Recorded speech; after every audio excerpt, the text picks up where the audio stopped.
Muito obrigado, viu, Basília? Já conversamos mais, inclusive entre as propostas econômicas para cobrir os gastos do ano que vem, a do senador Tasso Gereissati é a que ganha mais força no Congresso. Esse texto propõe ampliar o teto fiscal em 80 bilhões de reais para arcar com o Bolsa Família. Priscila Yazbek, quais são as opções que tem em mesa e quais são as diferenças também entre elas? Vamos lá, então. A gente separou aqui um resuminho para a gente organizar as ideias. Nas outras PECs também era assim, né? Eram várias ideias de PEC, a gente ficava meio confuso. A gente vai tentar esclarecer pelo menos o cenário do momento. Diz que na política funciona como as nuvens, né? Uma frase famosa, muda a qualquer momento. E as PECs também. Então vamos ver aqui. A gente tem a proposta do governo Lula, né? Que foi apresentada pelo vice-presidente Geraldo Alckmin, que ficava ali em 200 bilhões de reais. E a proposta seria tirar o Bolsa Família de dentro do teto de gastos para que não afetasse a regra de uma forma permanente. Essa era a proposta inicial, mas os próprios interlocutores do governo Lula admitem que é uma proposta que jogou um valor lá para cima para ver se eles escolhem um valor intermediário. Teve a proposta também de Alessandro Vieira, no valor de 70 bilhões de reais e que previa o Bolsa Família fora do teto de gastos, pelo menos em 2023, e também já fazia a proposta de uma discussão de uma nova regra fiscal, de um novo arcabouço fiscal.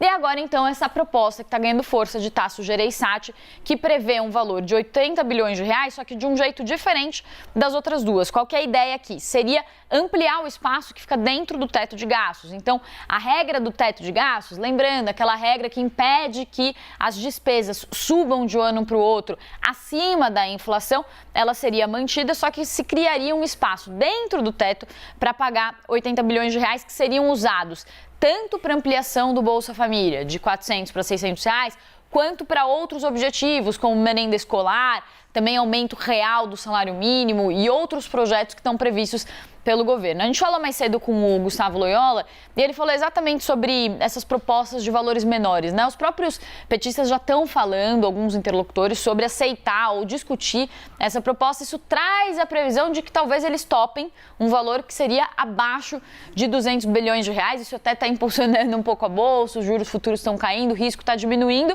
E aí o que o Gustavo Loyola falou mais cedo, né, ex-presidente do Banco Central, é justamente, e ele e outros economistas têm falado sobre isso, que o ideal nesse momento seria pegar o que é emergencial, o que é mais urgente, fazer uma proposta ali de cerca de 80, 100 bilhões de reais, que não precisa de 200 bilhões de reais neste momento, porque isso gera um risco muito grande que retorna a inflação, juros altos e acaba prejudicando a própria população que seria beneficiada por esses auxílios. E, Pri, só para a gente ressaltar antes de seguir, o interessante dessa proposta do Tasso Gereissati é, né, dentro do teto, isso significa que eles não precisariam, nesse momento, criar uma nova âncora fiscal, o que facilitaria, talvez, a tramitação, não é isso? Exato, e a proposta que é do governo Lula e o que deixou o mercado muito inseguro é justamente isso, porque eles fazem uma proposta, mas sem prever qual que seria o novo arcabouço, né? Então, aquilo que a gente vinha falando na semana passada, era como se as contas públicas ficassem num limbo em termos de regras fiscais, né? Então, tira o teto de gasto, acaba com ele de uma vez, já estava muito fragilizado com o governo Bolsonaro, acabaria de vez, né, com esses 200 bilhões de reais aqui. Mas aí, sem uma proposta, sem uma previsão de qual que seria a nova regra fiscal. É isso que está deixando o mercado um pouco ansioso, isso nas palavras do Paulo Gala, que é outro economista que a gente falou. Ele falou, essas discussões também elas acontecem, o governo vai jogar um valor para cima mesmo, o mercado está um pouco ansioso aí com essa história toda, mas é normal que essas discussões aconteçam, né? E eles devem chegar, então, no meio termo aí, talvez nessa semana, com essas discussões todas que vão acontecer entre o Lula, né, parlamentares, presidente da Câmara, do Senado. A gente vai ter um cenário mais claro. Obrigada, Pri. Obrigada. Gente, o presidente eleito Lula e o ex-ministro Fernando Haddad devem se reunir hoje com lideranças do MDB em Brasília. A apuração do Caio Junqueira está lá no nosso site também. Então, a expectativa é de que ocorra um jantar ou uma reunião no CCBB. A informação foi confirmada à CNN pelo senador Renan Calheiros e também pelo deputado eleito Eunício Oliveira.